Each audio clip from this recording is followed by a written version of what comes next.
आज तक दुनिया में बहुत सी डिस्कवरीज की गई हैं और अक्सर किसी भी खोज के साथ बहुत से सवाल भी जुड़ जाते हैं। कुछ सवालों के जवाब ढूंढ लिए जाते हैं, लेकिन कुछ सवाल रहस्य बनकर इतिहास के पन्नों में दफन हो जाते हैं। आज की इस वीडियो में हम जानेंगे ऐसी ही कुछ मिस्टीरियस आर्कियोलॉजिकल डिस्कवरीज के बारे में जो आपके होश उड़ा देंगे। तो चलिए शुरू करते हैं इस रहस्यमयी दुनिया का सफर। Number 1, the odd one. हमारी इस लिस्ट की शुरुआत होती है एक रहस्यमयी आर्कियोलॉजिकल डिस्कवरी से। ये मेटल से बना हुआ एक मोटा सा टुकड़ा स्वीडन में पाया गया था। स्वीडन की साइट की खुदाई करने के दौरान ये अजीब सा दिखने वाला मेटल का टुकड़ा मिला।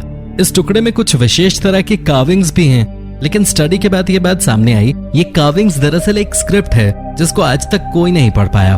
स्क्रिप्ट के साथ ही इसमें एक अजीब सा दिखने वाला क्रीचर भी बना हुआ है। ये क्रीचर भी स्क्रिप्ट की तरह रहस्यमय है। अगर आपको इसके बारे में पता हो तो नीचे कमेंट बॉक्स में हमें जरूर बताएं। नंबर 2, गोबेकली टीप।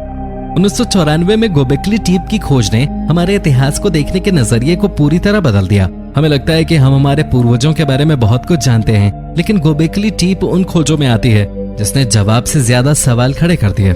गोबेकली टीप एक विशाल प्राचीन मंदिर है जो तुर्की में पाया गया था। इस मंदिर को बड़े स्टोन पिलर्स से बनाया गया है। पिलर्स को शेरों, बिच्छुओं और गिद्धों की जटिल मूर्तियों से सजाया गया है, लेकिन ये मंदिर सिर्फ कला पे ही फोकस नहीं करता है।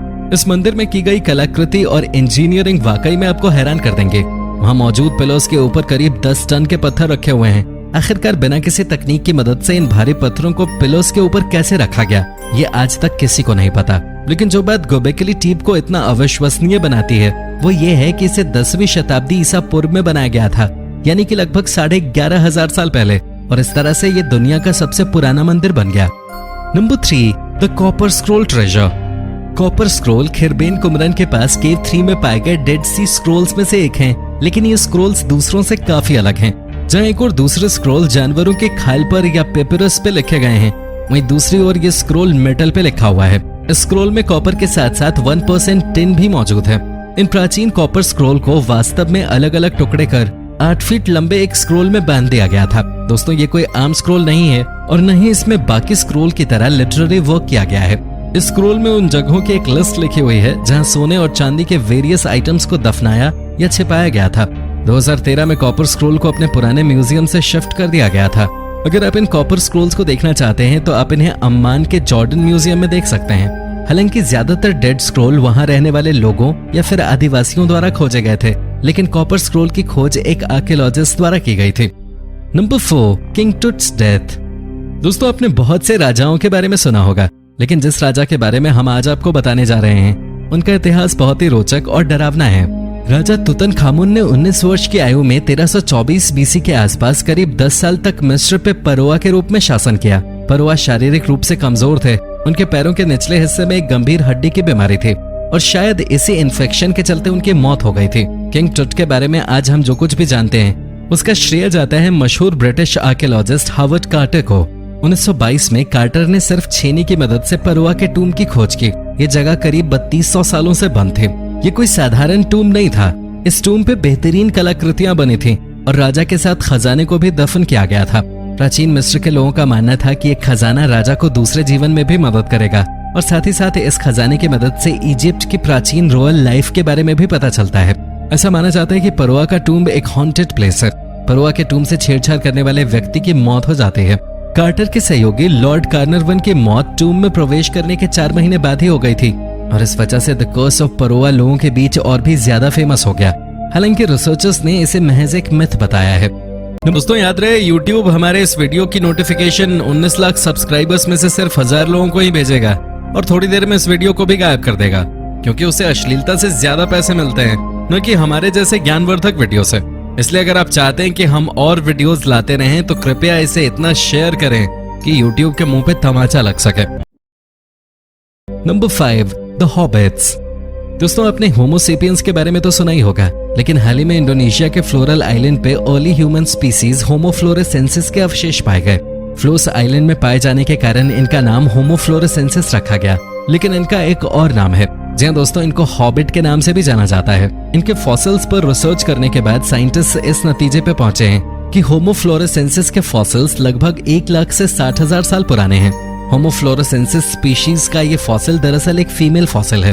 अपने छोटे आकार के शरीर और मस्तिष्क के बावजूद होमो फ्लोरेसेंसिस पत्थर के औजारों का निर्माण और इस्तेमाल करना जानते थे। ये आग का इस्तेमाल भी कर सकते थे। 2003 में हिस्ट्री ऑफ डिस्कवरी, एक संयुक्त इंडोनेशियाई ऑस्ट्रेलियाई शोध टीम ने इसकी खोज की थी। लेकिन ये अर्ली ह्यूमंस आखिर फ्लोस के आइलैंड पे कैसे पहुंचे, और क्या होमो फ्लोरेसेंसिस और हमारी प्रजाति होमो सेपियंस कभी एक दूसरे के संपर्क में आए? आज भी इस खोज से जुड़े कई सवालों का जवाब हमें नहीं मिल पाया है। नंबर 6, द लॉस्ट माया। 1840 के दशक में जॉन लोएड स्टीफेंस और फ्रेडरिक कैथरीन ने माया सभ्यता की खोज की थी। उन्होंने अपनी इस खोज का अध्ययन 19वीं शताब्दी की बेहतरीन तकनीक के साथ किया और अपनी स्टडी और डिस्कवरी को दुनिया के सामने पेश किया। माया साम्राज्य, जो अब ग्वाटेमाला के ट्रॉपिकल रीजन्स तक सीमित है, 6ठी शताब्दी के समय अपनी शक्ति और प्रभाव के चरम पर था। माया सभ्यता के लोगों को खेतीबाड़ी, मिट्टी के बर्तनों, कला, कैलेंडर निर्माण और गणित से जुड़े सभी पहलुओं की समझ थे। माया सभ्यता पर की गई रिसर्च और स्टडी से इसके कई राज भी सामने आए हैं। माया साइट में की गई खुदाई से महल, मंदिर, पिरामिड और यहाँ तक कि खेलने का कोर्ट भी डिस्कवर किया गया। इस कोर्ट में फेमस बॉल गेम उलामा खेला जाता था। माया शहर में ज्यादातर किसानों की बस्ती थी और जाहिर सी बात है, किसानों की बस्ती होने के कारण उनके पास खेती करने के उम्दा और बेहतरीन तरीके थे। आधुनिक समय की तरह माया सभ्यता के लोग सिंचाई और टेरेस फार्मिंग के तरीके भी जानते थे। क्या आपको पता है, माया सभ्यता के इनिशियल स्टेजेस में सिर्फ एक ही भाषा इस्तेमाल की जाती थी। प्री क्लासिक एरा तक माया लोगों के बीच बहुत सी भाषाएं विकसित हो गई थीं। आज के समय में मेक्सिको और मध्य अमेरिका में लगभग 5 मिलियन लोग 70 माया भाषाएं बोलते हैं। Number 7, stone spheres in Costa Rica. Giant stone spheres लगभग 600 एडी के करीब साउथ कोस्टा रिका में पाए गए थे। लोकल लैंग्वेज में इनको लास बोलास द बॉल्स के नाम से भी जाना जाता है। ये जायंट स्टोन्स या मॉन्यूमेंट्स प्री कोलंबियन सिविलाइजेशन की निशानी हैं और ज्यादातर स्टोन्स गैब्रो नाम के मटेरियल से बने हैं, जो दरअसल एक चट्टान होती है जो पिघले हुए मैग्मा से बनती है। एंशिएंट रॉक्स की स्टडी करने वाले आर्कियोलॉजिस्ट के अनुसार इन प्राचीन विशालकाय पत्थरों को पूरी तरह से गोल आकार का बनाने के लिए कई छोटे पत्थरों का इस्तेमाल किया गया है।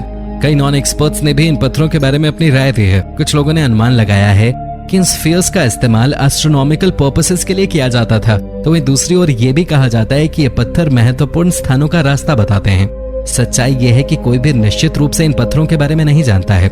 चिप्चन लोग जो कभी कोस्टा रिका और मध्य अमेरिका के अन्य हिस्सों में रहते थे, स्पेनिश कॉन्क्वेस्ट के बाद वहां से गायब हो गए और उनके साथ ही गायब हो गया इन पत्थरों का रहस्य भी। Number 8, क्लियोपैट्रा's tomb। क्लियोपैट्रा टॉलेमीज शासकों की सीरीज की अंतिम शासक थे।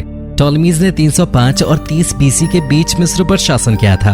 वो अपनी इंटेलिजेंस, ब्यूटी और रोमांटिक रिलेशनशिप्स की वजह से मशहूर थे। जूलियस सीजर और मार्क एंटनी दोनों के साथ उनके संबंध थे। लेकिन क्लियोपैट्रा के बारे में एक और फैक्ट है जो अभी भी रहस्य में डूबा हुआ है, और वो है उनका ब्यूरियल प्लेस। 31 बीसी में बैटल ऑफ एक्टियम में अपने दुश्मन ऑक्टेवियन को हराने के बाद क्लियोपैट्रा और एंटनी दोनों ने आत्महत्या कर ली। उन दोनों को इजिप्शियन गॉडेस आइसिस के मंदिर के पास एक साथ दफन कर दिया गया। मशहूर लेखक प्लूटार्क ने इस जगह को बुलंद और सुंदर स्मारक के रूप में डिस्क्राइब किया था, लेकिन वास्तव में ये मकबरा कहाँ स्थित है वो एक रहस्य बना हुआ है। आर्कियोलॉजिस्ट का मानना है कि अगर किसी को ये लवर टूम मिल भी गया तो हो सकता है वो टूम खाली हो, क्योंकि पुराने समय में कब्र लूटना आम बात थी। Number 9, Atlantis. अटलांटिस की खोज को लेकर अब तक कई दावे किए जा चुके हैं, और अगर हम हर दावे को सच मानकर चलें तो the lost city of Atlantis Bahamas, Greek island, Cuba और यहाँ तक कि जापान में भी डिस्कवर की गई है। अब इन खोजों में कितनी सच्चाई है इसका पता तो किसी को भी नहीं है। अटलांटिस शहर का जिक्र सबसे पहले प्राचीन यूनानी इतिहासकार प्लेटो द्वारा 360 बीसी में किया गया था।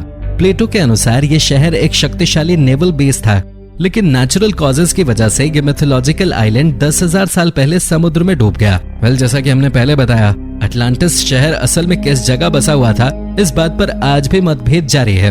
कुछ रिसर्चर्स का मानना है कि वास्तव में कोई ऐसा शहर कभी था ही नहीं, लेकिन लोगों की कल्पना में ये आज भी जिंदा है और रहस्यों से घिरे होने के बावजूद भी ये लोगों के बीच बहुत ही लोकप्रिय है। Number 10, Nazca lines of Peru. जमीन से देखने पर पेरू की नाज़का लाइन्स इतनी भी शानदार नहीं लगती, लेकिन हवा से देखने पर ये लाइन्स आपको हैरान कर देंगे। इन लाइन्स को पहली बार 1920 और 30 के दशक में कमर्शियल एयरक्राफ्ट्स द्वारा देखा गया था। ये लाइन्स जियोमेट्रिकल पैटर्न्स, जानवर से लेकर पौधों और भी काल्पनिक आकृतियों का निर्माण करते हैं। ये लाइन्स 2000 साल पहले नाज़का संस्कृति के लोगों द्वारा बनाई गई थी।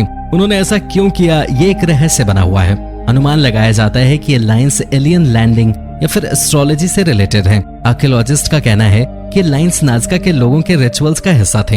इन लाइन्स की मदद से नाज़का के लोग अपने देवताओं से जुड़ने की कोशिश करते थे। तो दोस्तों, ये थी आज की वीडियो। पसंद आई हो तो इसे लाइक और शेयर कर देना, और अगर आप हमारे चैनल पे नए हैं तो इसे सब्सक्राइब करना मत भूलना। धन्यवाद।